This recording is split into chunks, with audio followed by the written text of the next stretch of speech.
My name is Barb Nangle. I'm the founder of Higher Power Coaching and Consulting, and I want to welcome you to my podcast, From Fragmented to Whole, Life Lessons from 12-Step Recovery.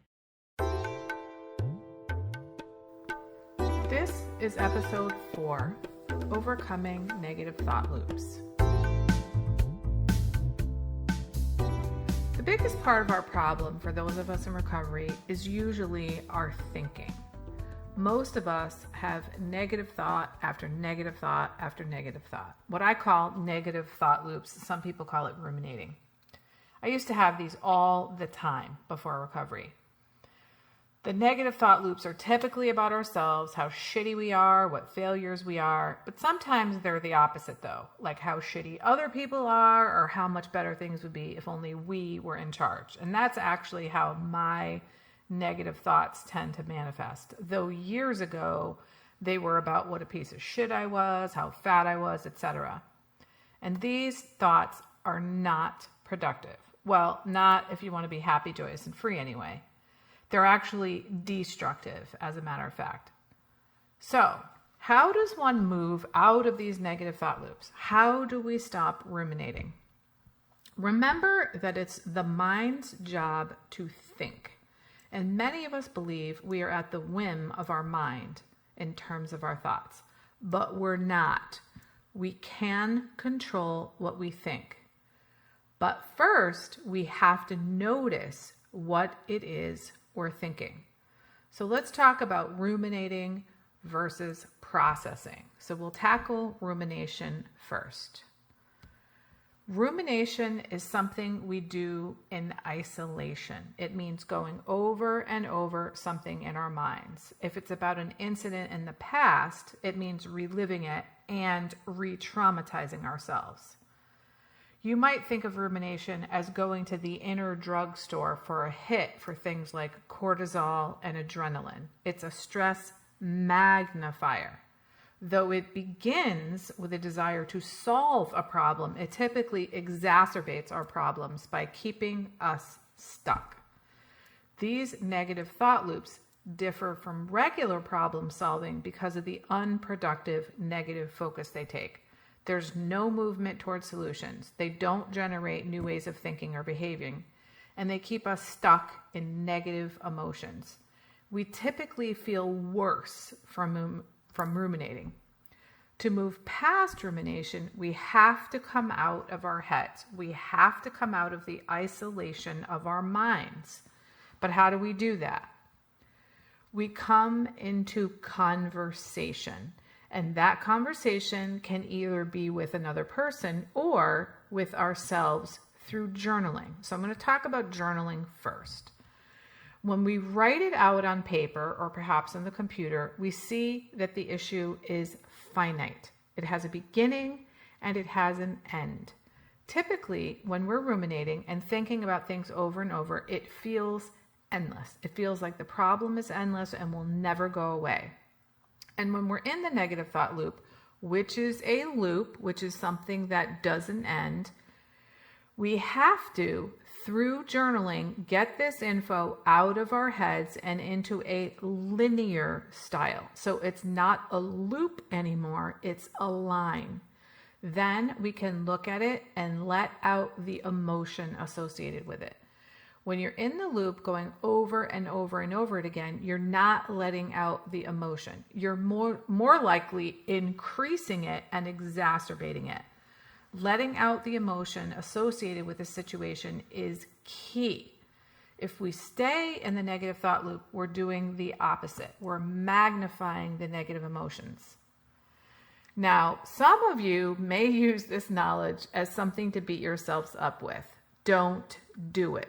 Remember, we start these negative thought loops with the intention of solving a problem. So our intention is pure and good.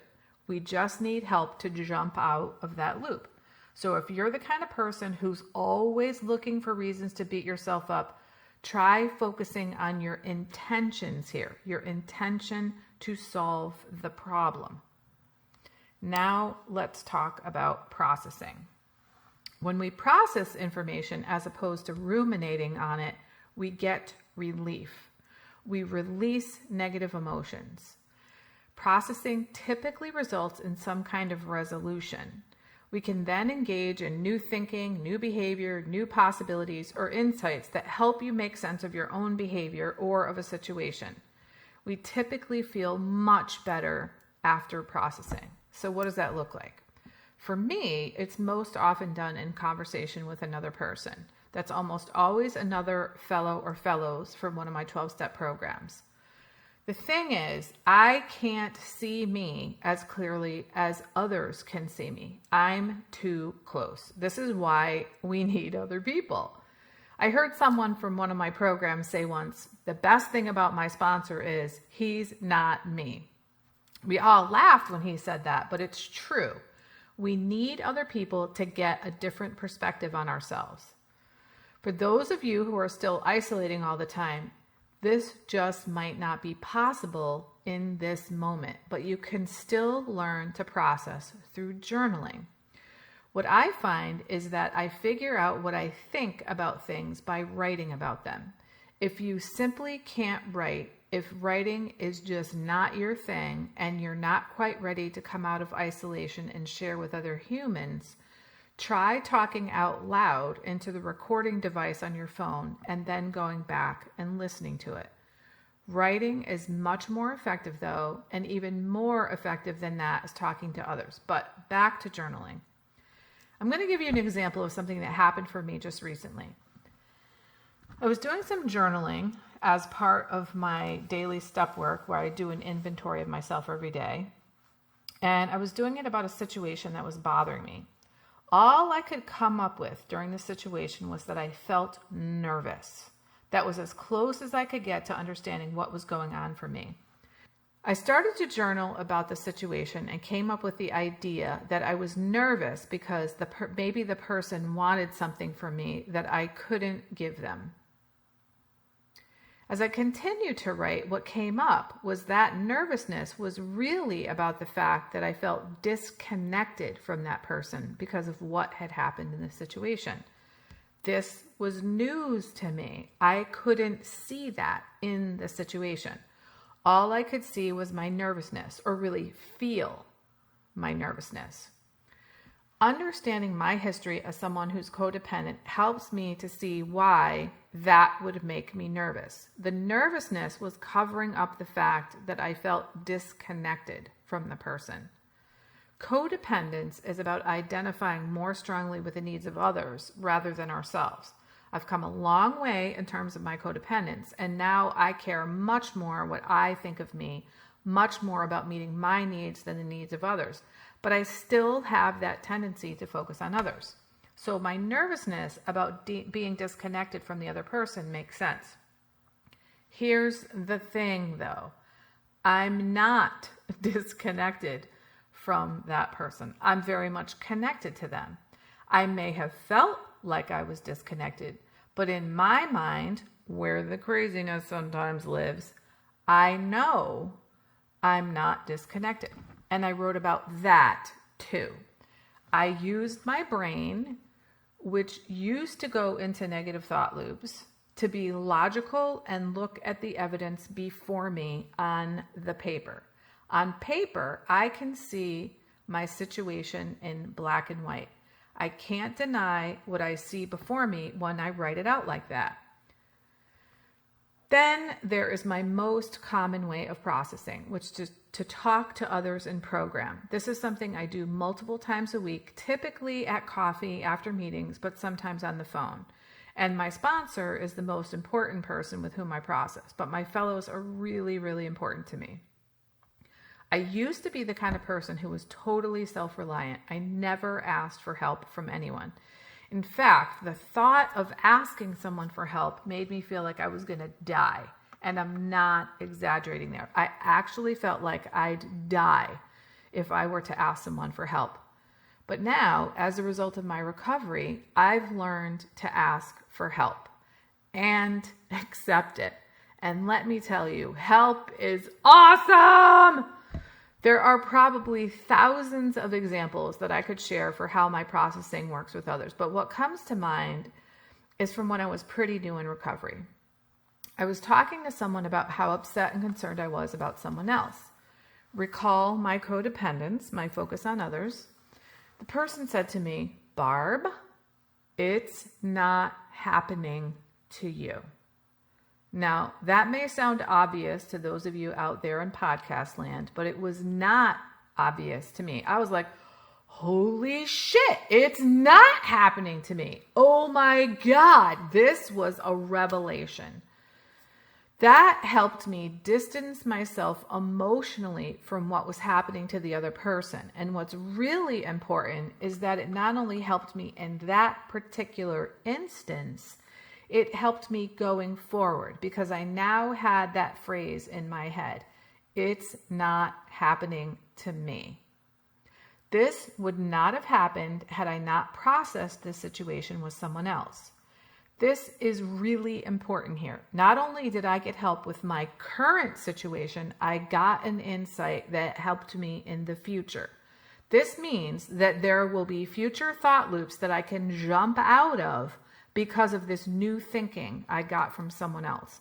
So not only did I get out of that current thought loop, I was able to prevent untold other negative thought loops. Even more importantly for me, as someone who is really focused on spreading the healing, I've been able to share that thought with dozens of others, and now with all of you who are listening.